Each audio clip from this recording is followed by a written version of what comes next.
Hi everyone, my name is Tiffany. Welcome back, or welcome if you've never been here before. I am starting out the new year with the new Year Booktuber Tag.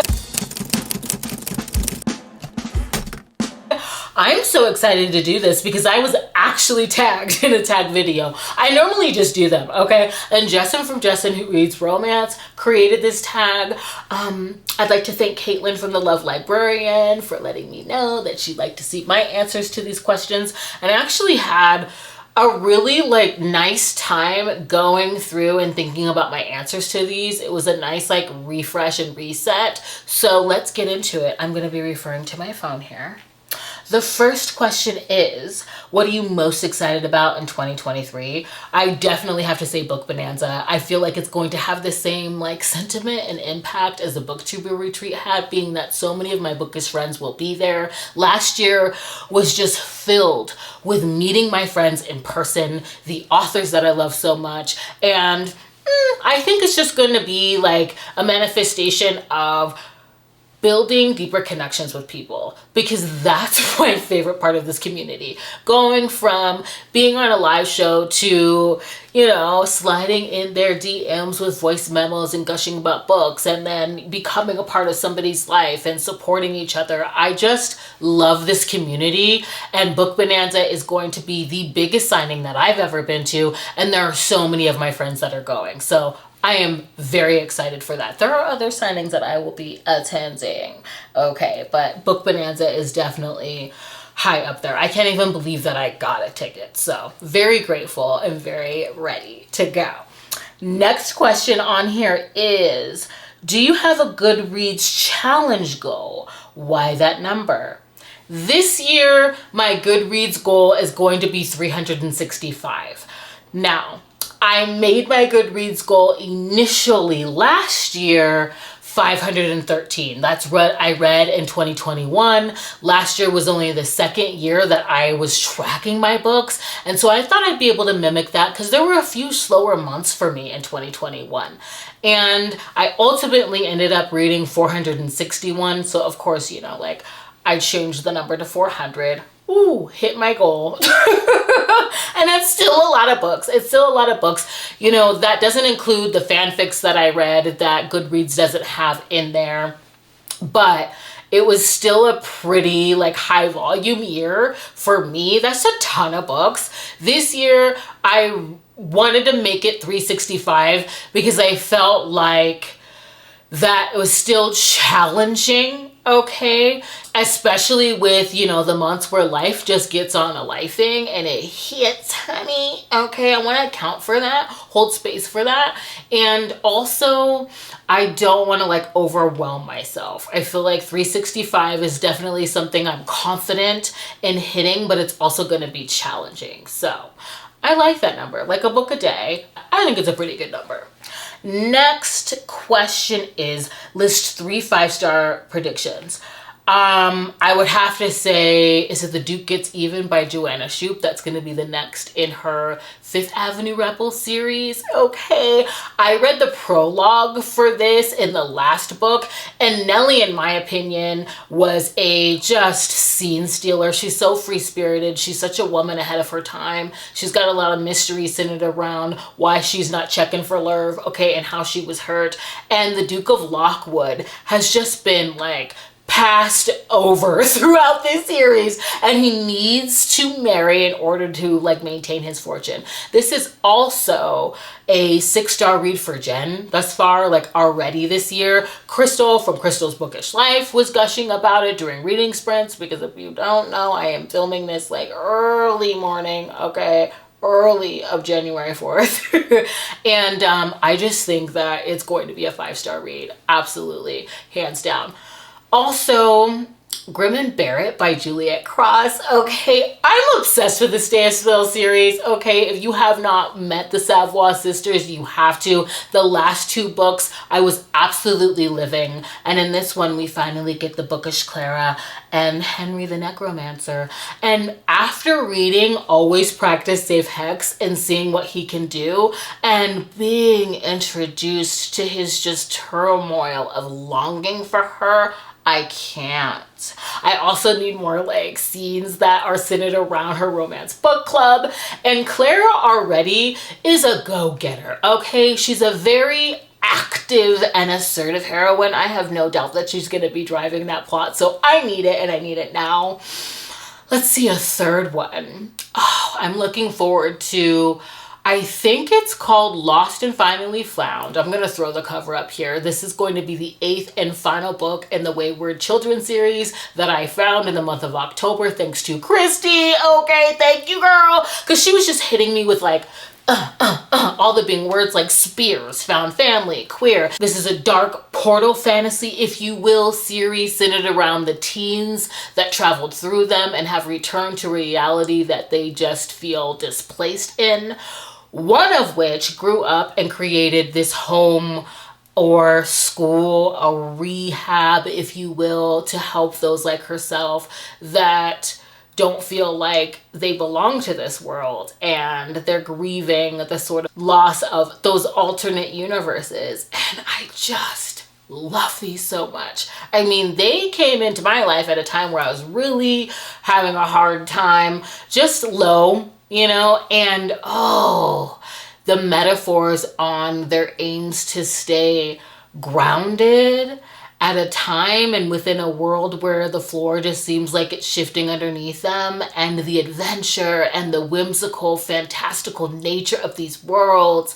And yes, that found family aspect and the heroism, and also these sort of like cheeky, I will say, and almost like sinister social commentary.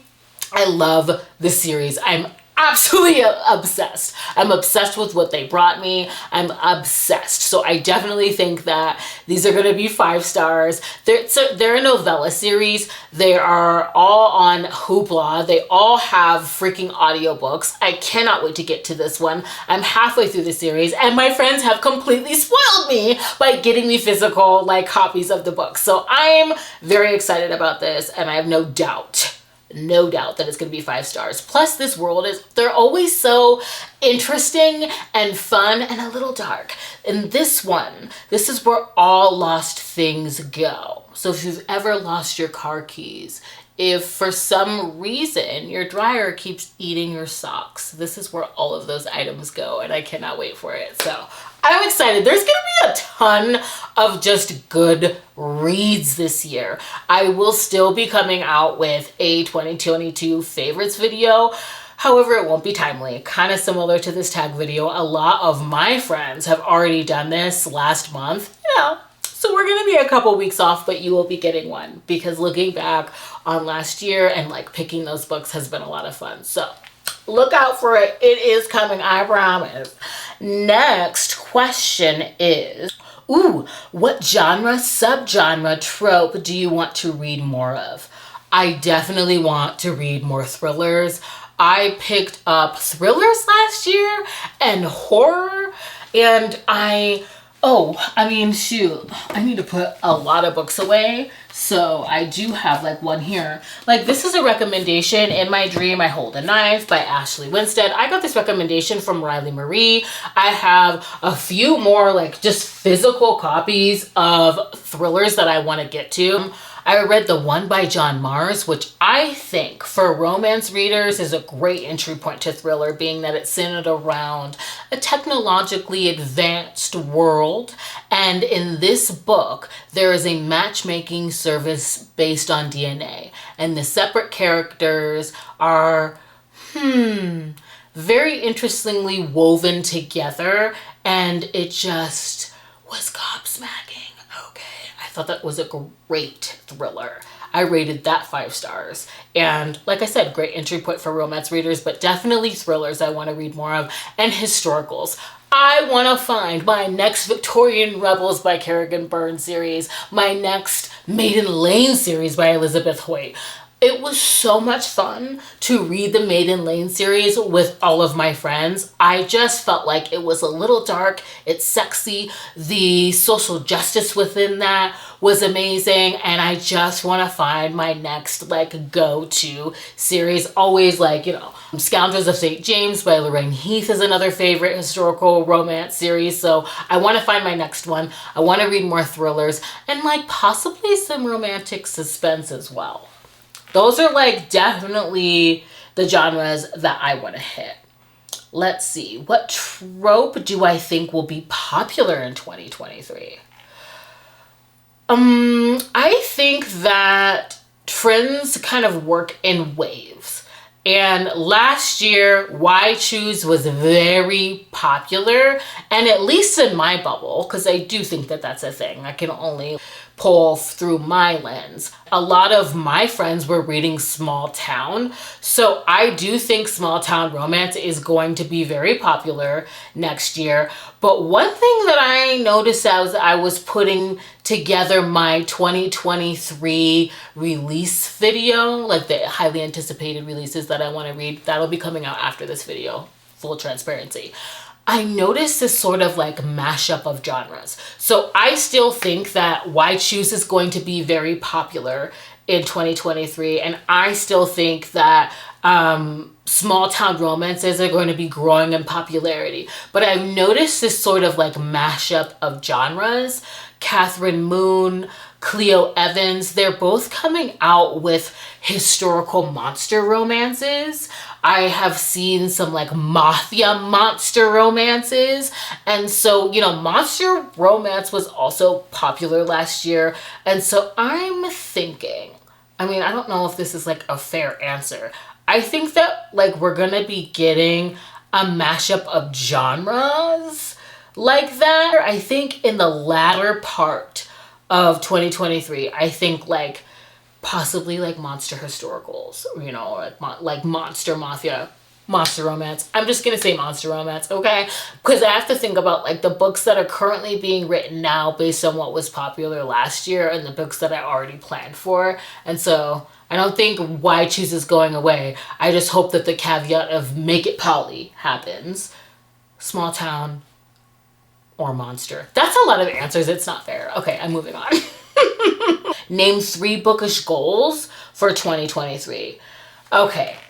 My first bookish goal is to get my Goodreads all the way together. And this is something that I've already started doing. Avery just did a video on how she plans her content and organizes her shelves on Goodreads. And so I have slowly started adopting those tips because I really want to get a little bit more organized. Last year, when I went back to just kind of like update my Goodreads, I realized that I didn't track anything for the month of November. I normally like tell you what I'm reading on Instagram, and I have like a nice template, you know, created by Tori.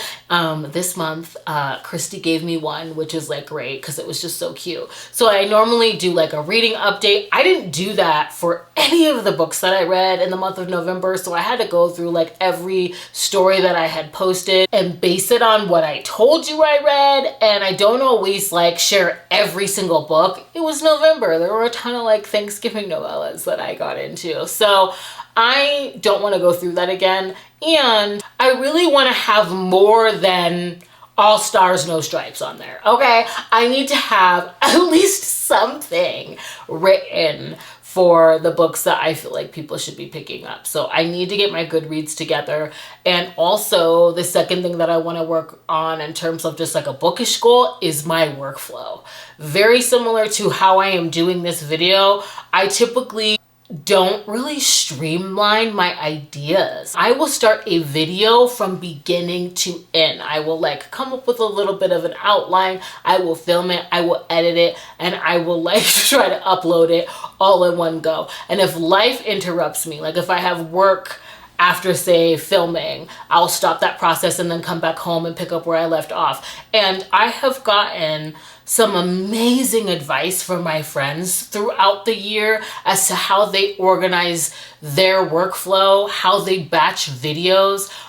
Jess from Peace Love Books had a really great live show just on content creating. And there was one question that Christy asked about just compressing her videos that helped me so much last year. And so this year, I really planned on taking that advice that I have been given. And actually, in preparation for this video, I'll share in one of the next questions, like how I'm like organizing my stuff. I think if my workflow was better, I would be able to efficiently get out all of the videos that I want to make. My last Vlogmas video is a prime example of that. I have a final Vlogmas video that I'm not uploading because it just took me too long to edit, okay? If I had a more efficient way of doing things when life hits and things just happen, I'd be able to churn out a little bit more. Silver lining in that is that I still have that video to look back on for myself. Like one of my favorite vlogs that I've ever done is my Maui vlog. And yes, like Maui is beautiful. I read some amazing books. I read Again the Magic, okay, in Maui and during that vlog. But like most importantly, I got to go on that trip with my brother. And it is a vlog that I rewatch just to remember that time that we spent together. So, I mean, my last Vlogmas vlog, like the work that I put into it wasn't for nothing. But again, I think if I had just a structure in place, I would be able to be more timely, okay, with some of my content. And lastly, I would say to continue to build my relationships with my bookish friends. My favorite thing is to go from hanging out online in live streams and like taking it to Instagram DMs and checking in with people. Like I just recently started talking to Rachel from Rachel Reads and Sings in the DMs. Like I'm constantly talking to Jen. And it's just nice to feel like, you know, we become a part of each other's lives, and that is really what I love. You know, checking in with Caitlin. Like I love that part of this community and how we support and love on each other and build genuine friendships. So that is definitely like just a bookish goal, to reach out, check in, and engage in that. So that's like a big one for me. And then name 3 personal goals for 2023. I personally would like to grow in my mental, physical, and fiscal health. Those are my 3 areas of focus. Last year was a year of health for me, just getting more movement in, figuring out what I'm putting into my body and cleaning that up. And I have made really big changes in that area. And towards the latter part of last year, I also have now wanted to focus on my mental health. And also there's been a really interesting shift. Like if you don't know, I'm an insomniac, okay? And I think the better that I take care of myself, the more that's become a little bit wonky, because I've actually held space for myself and been a little bit more gentle and implemented the tools that I've been given in order to allow myself to sleep, which means I get less done. And so now I'm kind of coming up against what I get from productivity and learning how to be productive in a different way. Because I still have the belief that insomnia is a superpower. I mean, I get so much done. I really do. But it's this cycle of like, you know, high levels of productivity and burnout. Although while I'm in that burnout state, I am grateful for the Tiffany that I am when I'm wheeling and dealing in that insomnia, because everything is taken care of for me. And so I'm still trying to let go of that belief that that works, because it doesn't. It's not something that's sustainable. And I'm recognizing that now and allowing myself to be kinder, okay? Like the inner monologue to be kinder, and to, again, I'm figuring out how to be productive in a different way. And so yeah, like there's a lot of like, that's like the mental health part of it. And then financially, like setting a budget and sticking to it. There is a goal of mine of becoming a homeowner one day. And so I gotta clean some stuff up over here. So those are my personal goals. And lastly, okay, yes. What do you want to leave behind in 2022? I would like to personally leave my toxic trait of gushing about a book on Instagram within my stories, on my channel incessantly, and not writing one word about it on Goodreads. And like saying it out loud is actually very embarrassing because I read a lot of indie published authors, and the staggering majority of them are women. So these are small female businesses that I could be contributing to in a very simple way after being moved by their work, and I haven't. So if it's something like a Before I Let Go by Kennedy Ryan, which is a prime example, I'm so embarrassed, which is a prime example of what I'm talking about. I gushed about that book on Instagram. I gushed about it on my channel on more than one occasion, and I do not have a review up for that. In fact, I will say that it is the only arc that I've received because it was available for instant download as if it was Christmas. Okay, she just dropped it out of nowhere. It's the first arc that I have received that I don't have a review up for.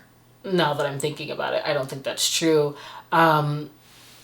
Also, I received, let's just take an opportunity to get real here. M.M. Wakeford, this is a novella that I absolutely loved that is centered around a BDSM club. It's an opposites attract. It has a very open and unique viewpoint on sexuality and sex.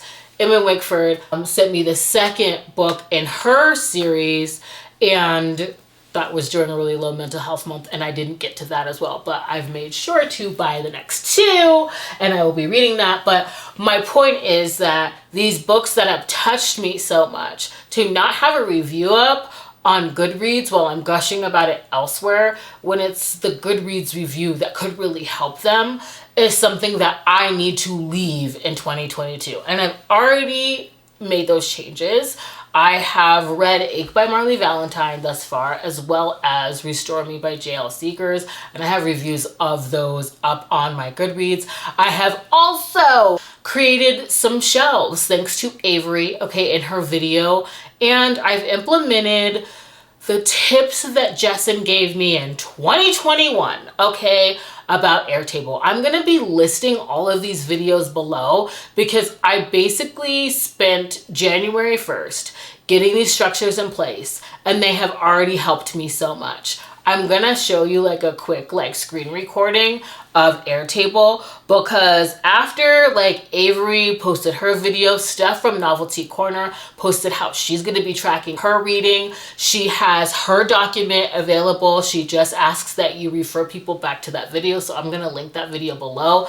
After they dropped those videos, I was like, I at least have to try. And the video that Jessen did in 2021 on how she tracks her reading through Airtable was just, honestly, if you're not a freak in the Google or Excel sheets, this really is the software for you, because it comes with an app. And I suggest that you follow this tip because I didn't. I will be following it this year, and I'm going to pull it up. I will add a screen recording so you can see what I'm doing. But this is a no brainer system, or I said, if you're not really good with, the Google Sheets and the Excel, this is perfect for you. But you're basically able to create your own fields in here. I think the app is going to be perfect for me because I can do this on the go. Let's pull up. I'm currently reading Highly Suspicious and Unfairly Cute by Talia Hibbert. It is release day. And I just have the field name. I have the name of the book. I have my thoughts. I like to track the hero and the heroine's name, so I'm not just saying hero and heroine. A rating. I'm able to put the book cover in here, track the tropes, as well as the form that I am reading it in. And for quotes, I'm able to keep track of all of the graphics that I make on Instagram and screenshots that I like to input into my vlogs and put them here. It was very easy for me to customize these fields. I just went in here, hitting customize fields, and adding what I wanted. And a big field that works for me is the attachment, because I can have the book cover, I can add those quotes, you know, I could be tracking the date, but I'm doing that on Goodreads. But this is just a very easy way. Multiple select for the form so that I can organize it later, see how many audiobooks I read or how many physical I read for the month. This is going to be an easy way for me to like track what I'm reading, and it's already been really helpful because I can put all of my thoughts in here and it's on my phone. It's through my app, and I've literally written down all of my thoughts as I'm reading. I use that to create a review on Goodreads, and I'm loving it so far. So I've already implemented some of these structures. I don't think I'm swinging the pendulum to a like major extreme by saying that I want to write something for the books that I just like can't shut up about. So I'm happy that this is helping me do that, because Restore Me from JL Seekers is already a favorite. It's already an all-time favorite. Anyway, we know that I'm long-winded. I'm gonna stop this here and open this tag up for anyone who would like to do it. If you haven't already, because like we said, we're trying to get timely over here and organized. I'm not a planner queen, but I'm going to try to plan the freaking chaos over here, and we can do it together. So I want to thank you for joining me. Please consider subscribing, and I hope to see you in the next one. Happy freaking New Year and happy reading. Bye.